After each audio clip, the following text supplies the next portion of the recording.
জাহান্নামের অতল গহ্বরে আগুনের ছোঁয়া লাগে এক ধরনের গাছ হয়, কাঁটাযুক্ত দুর্গন্ধযুক্ত একটা গাছ, এটার নাম জাক্কুম। জেনে রাখবেন কি নাম? জাক্কুম। বিশ্বনবী বললেন তিরমিজির বর্ণনায়, জাক্কুমের একটা টুকরা যদি আল্লাহ দুনিয়াতে ফেলে, পুরো দুনিয়াটা দুর্গন্ধে সয়লাব হয়ে যাবে। পুরো দুনিয়ার মানুষগুলো জাক্কুমের গন্ধে ওই জায়গায় শেষ, পুরো দুনিয়াটা নষ্ট হয়ে যাবে। ওই কাঁটাযুক্ত জাক্কুম তাদেরকে দেয়া হবে, ক্ষুধার চোটে জাক্কুমই খাইতে শুরু করবে। আহা, খেতেও পারবে না, গিলতেও পারবে না, এবার কয় পানি দাও। জাহান্নামীদের জন্য 4 ধরনের ঝর্ণা আছে।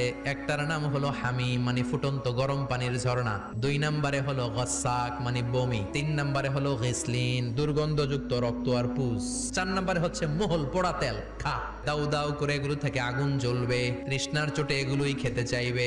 এগুলোর পেয়ালা যখন মুখের সামনে আসবে, এগুলোর উত্তাপে গালের গোশত, চোখের গোশত, কপালের গোশত গুলো ঝলসে ঝলসে পানির মধ্যে পড়ে যাবে। তৃষ্ণার চোটে না পেরে ওইটাই গিলবে, যেখান দিয়ে বেরোবে কেটে ছিঁড়ে শেষ হয়ে যাবে। দিস ইজ জাহান্নাম। আমরা এই জাহান্নাম থেকে পানাহ চাই।